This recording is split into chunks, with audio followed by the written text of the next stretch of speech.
What's going on, everybody? Josh Engleman here for the NBA Strategy Show. We've got a 5-game slate on both DraftKings and FanDuel. Luckily for us, they both dropped this crazy 11 p.m. start. We certainly do not need that.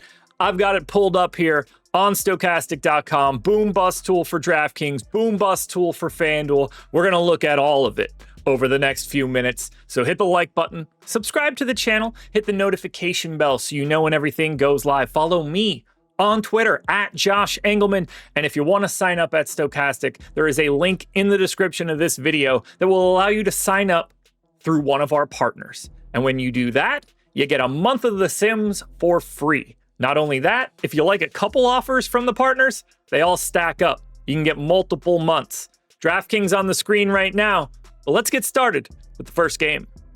First one up is going to be the Toronto Raptors at the Brooklyn Nets. We're looking at DraftKings to start. 10.5 point line here. Brooklyn is absolutely dreadful at basketball, and there's no Cam Thomas here any longer, so they don't even have a guy that can get some good offense. 234 total in this one. 7:30 Eastern tip, not a 7 o'clock start.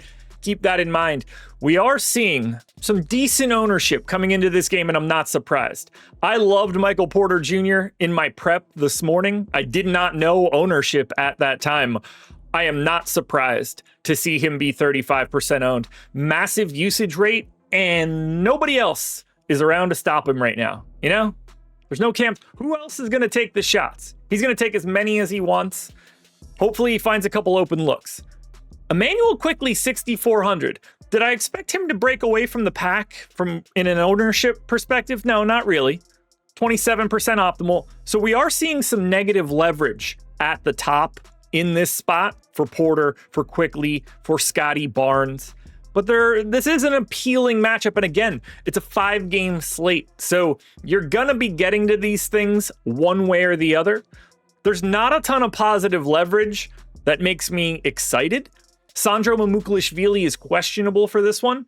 If he's playing, he's an interesting value center as a backup option. There's not a lot of pay downs. This is a really balanced slate right now, unless we get really weird news. Like, that could change it. The Igor Demon, sitting there at 4,500.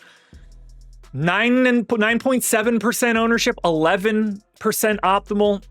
If I'm going to something from Brooklyn that's not all that popular, give me the Demon.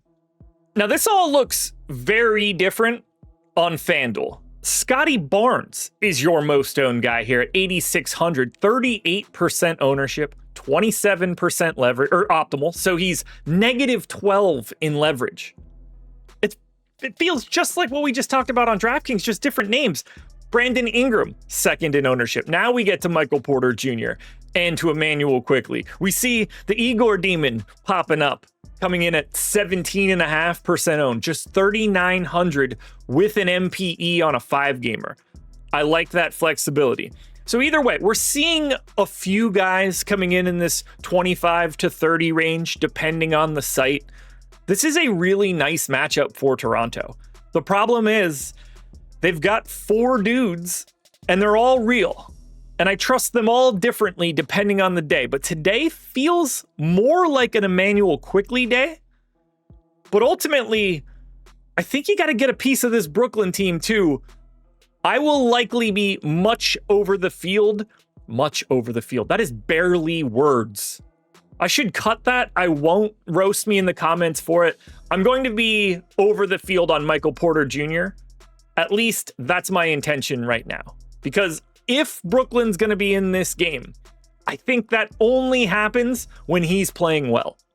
Next game up on the list is going to be the Memphis Grizzlies at the New York Knicks. Knicks 9.5 point favorites here. Memphis is on the front end of a back-to-back as well. If we're looking at ownership, it's pretty flat again. Again, we're on the DraftKings side for this one. OG Anunoby 24% owned. Ja Morant 20. Karl Anthony Towns just shy of that 20 mark. And then 10 to 15 on Coward, Aldama, Brunson, Clarkson, Bridges, Hart. Separating these guys is interesting, but I do want to point out one key item. Now, I don't know how this will ultimately flesh itself out. My guess is these things move towards each other. We have Cedric Coward with 15% ownership and 30% optimal right now. My truth ends up probably somewhere in the middle, but he has looked fantastic as a rookie. He's playing bigger minutes than KCP, who's starting. He's playing bigger minutes than Jalen Wells, who's starting. Shooting guard, small forward eligible, 5,800 here for Coward. Not surprised to see him be 15% owned. Not surprised to see him here with a little bit of leverage at that number. Anunoby works for you. I'm not surprised for that ownership either, because it's small forward on a 5-gamer.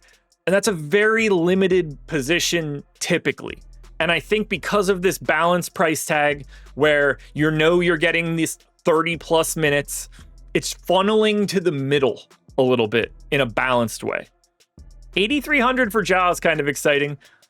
He probably likes playing in New York. That's probably a benefit to someone like him, but I don't trust him in any way. -5 leverage here, and that's how I feel in my heart. He's going to have days where he goes crazy, and then he's the good way.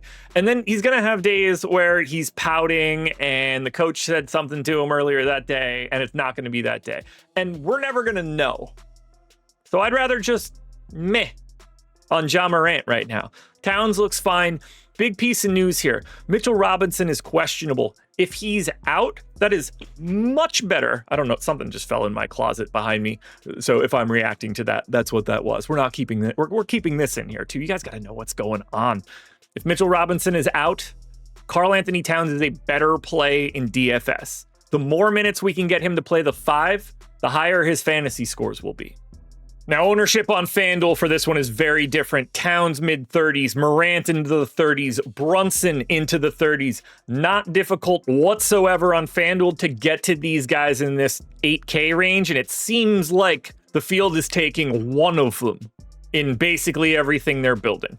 Aldama's still kind of interesting here at 4,900. He's next up on the ownership list. A little bit of negative leverage, though. We're seeing the same positive leverage on Cedric Coward. Again, I think these numbers just squish together by the time we get closer to lock, and he ends up like 20% owned and a couple percentage points higher in optimal, and the extreme doesn't look like that. But if it keeps looking like that by the time you get to lock, we are backing Cedric Coward in a big way. I had to pause there. $6,700 Jaren Jackson, and he deserves that price tag right now. We're talking about a guy that's been like a 22% usage dude. This is a guy that was like 28, 29, not demanding his shot at all. The day that it happens, you're going to be very happy you had him. Does he get up for this kind of matchup against Towns? I hope, because I kind of want to play Triple J today. Keeping up the theme of the slate, which is incredibly flat ownership, look at the top end on DraftKings for Boston and Philly. Coin flip game, the line's like 1.5, 230 total. 28, 28, 27, 27, 25, 24. That's the ownership at the top. Now, some swings in optimal. We're getting Josh Minot and Joel Embiid a little bit higher. We're getting Neemias Queta at 4,800, a little bit lower. Kind of like Queta today in this spot. And Embiid is always going to be a little weird until he's no longer on this minutes limit, because this sort of implies that he has a bigger ceiling than he actually does, because he doesn't really have, at least that we think, the ability to just fall into extra playing time. It would be really weird if Joel Embiid played 32 minutes today. And I'd really be surprised if it happens. Whereas someone like Neemias Queta, he could play like 6 extra minutes today just for other reasons of things happening in the game. He had the ability to soak them up. So that makes me pretty neutral on Embiid today, but at 7,600, I do like the price. I like the top 3 guys quite a bit, and that is troublesome. It also feels a lot like that previous game where you kind of got to pick one out of the group. Jaylen Brown, Derek White, Peyton Pritchard, 3 different salary tiers, 6,100, 7,200, 8,500. They all basically have the same boom rate. They all basically have the same ownership. They all basically have the same optimal. One of those guys is going to be a good dude to have today. Maybe you get lucky and it's 2.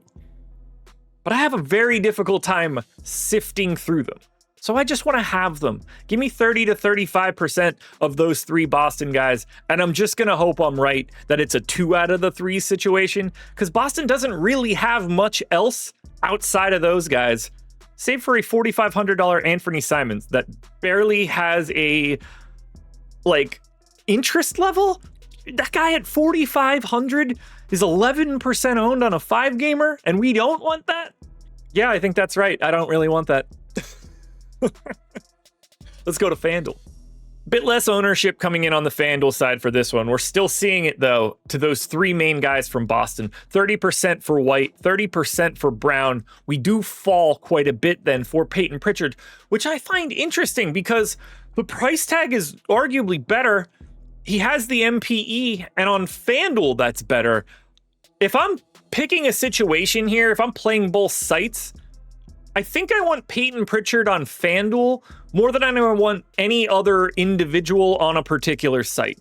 I think that just fits better, and I think he's getting lost in the shuffle a little bit. I know that might be weird. Josh Minot, very heavy positive leverage.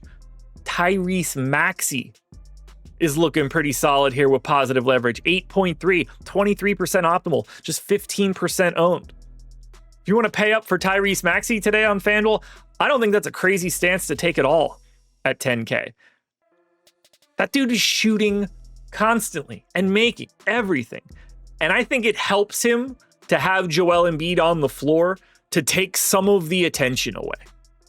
This one's probably the least interesting game on the slate. Golden State and the Oklahoma City Thunder. Apparently I didn't take Philly out of the filter there. There's nothing here. So Golden State, we're waiting on a little bit of injury news. We don't know if Al Horford's going to sit the front end or the back end. OKC missing a bunch of guys as they have been. Not a lot of cost effectiveness here. Both of these teams are better defensively, and I think that's not helping. This is the lowest total. 13% ownership to AJ Mitchell. We're expecting AJ Mitchell to start today. No Lou Dort. We're missing, who else are we missing here? Kenrich Williams still. Aaron Wiggins is out. Good Jalen Williams still out. So, there's a little bit of value in AJ Mitchell, but he's 6,300 now. That's pretty much price appropriate. It's only 12% optimal. There's only 2 guys in this game that got to 10% optimal, and that's AJ Mitchell and Isaiah Hartenstein. Now, we want to talk about down the line GPP plays, guys that are not pulling that much ownership that I think are very live pivots. Who doesn't want to pay $10,800 for Shai Gilgeous-Alexander today at 5% ownership? Boom rate looks great. The caveat here is it's really hard to support it. We don't have a lot of value on this slate, and it's making it difficult to get to someone like Shai. Personally, I'd like to go a step below it, and you can see it on the screen right now.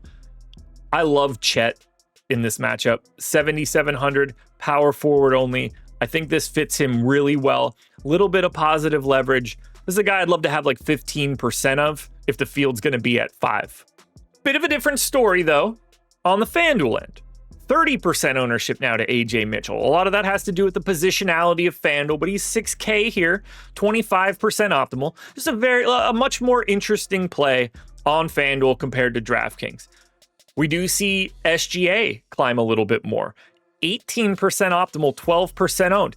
11.3, it's a big number. You gotta find the value elsewhere, but if you can get to him, I think he's under-owned. And then it becomes just a mess. These are all essentially the same play. Look at the ownership. Cason Wallace, Kuminga, Caruso, Steph, Jimmy Butler, even Chet here at 7,600. So they're all like 15-ish% boom rates. They're all like 10% owned guys. A little bit of positive leverage on Steph and Chet. I don't know the lane to take here. I'm willing to get to Chet still at 7,600. I don't know how limited Steph Curry is going to be in this spot. And obviously, defensively, this isn't fun, even without Lou Dort going in this one. But $8,200 for Steph at 10% ownership. On a 5-gamer, I think that 4.5 leverage number makes sense. He's under-owned. Finally, we close this one out. Late Night Hammer Edition. Wait, I don't know if that's true. Is this the late game? Finally, we close this one out. Late Night Hammer Edition. This one starts at 9. This is the final game before that Denver-Sacramento 11 o'clock start that everybody hates. Ace Bailey season, everybody. 4,300 on DraftKings. Shooting guard eligible, 30% owned, 23% optimal. Expectation, starting lineup, and underpriced for that role. But I don't... it's just, look, he's going to show flashes of absolute brilliance. And then he's going to make like 2 mistakes on defense and get ripped off the floor. That's going to happen all the time at the beginning of the season and probably a bit later. So, upside, huge. Matchup, that's the slightly more interesting piece. This is a dinged up Indiana team. This is a great spot for Ace Bailey. I also think it's a great spot to grab a little bit of value on someone like Kyle Filipowski, 4K, power forward center. I will like Keontae George based on the fact that he looks like a completely different basketball player this season. 7,100, gets both guard positions, 30% optimal, 30% owned. Nurkic continues to be a guy that's getting like 25% ownership on every slate that happens. Andrew Nembhard is back, went straight back to real minutes, 6,300 against the Jazz. This is a guy that has a much higher usage rate and much higher assist rate when he doesn't have to play alongside of Tyrese Halliburton and when he doesn't have to play alongside TJ McConnell. However, TJ McConnell is questionable for this one. We haven't seen him yet. 5K point guard only, not a spot for TJ McConnell because we don't know if he's limited. But if he's out today, I want to get myself a decent chunk of Nembhard. And even if TJ McConnell's in, it feels like a situation where he's not going to play alongside Nembhard all that much. And if that's the case, that's still better for Nembhard. I think Nembhard's under-owned. And I need to personally give my Lauri Markkanen vouching for right now. I'm over the field on him every day. Today's not going to be any different. On the FanDuel side, Pascal Siakam makes an appearance as a very popular option, 30% owned, 25% optimal. Ace Bailey is still here, crossing guard forward, big ownership. Again, assuming we get that news that he is in that starting lineup spot, he's just too cheap for this. But they're ripe to do anything. You never know. Nembhard, popular. Markkanen, popular. Both 27% owned. Love it. Near and dear to my heart. Isaiah Jackson being 15% owned on FanDuel at 4,400 is next level scary to me. Considering you only roster one center, I have to believe there is a better option there, but he does have a matchup against Yusuf Nurkic, and he is on a completely different planet athletically than Yusuf Nurkic. Maybe he could use that to his advantage. McConnell a little bit more manageable here on the FanDuel side because of positional constraints. But ultimately, in this one, if you're playing both sites, this is the spot you get Siakam. Not as much on the DK end. We've got a hell of a slate ahead of us for this 5-gamer, and we've got 2 hours of coverage coming later tonight. 5:30, the NBA Deeper Dive right here on this channel. That'll be myself. We're going all the way to 7:30, however. So you'll also get live before lock at 6:30, and I might just show up on Playback to watch some basketball games with you guys. Playback.tv/Stokastic. Hit that like button on your way out the door. I think this is going to be good for today.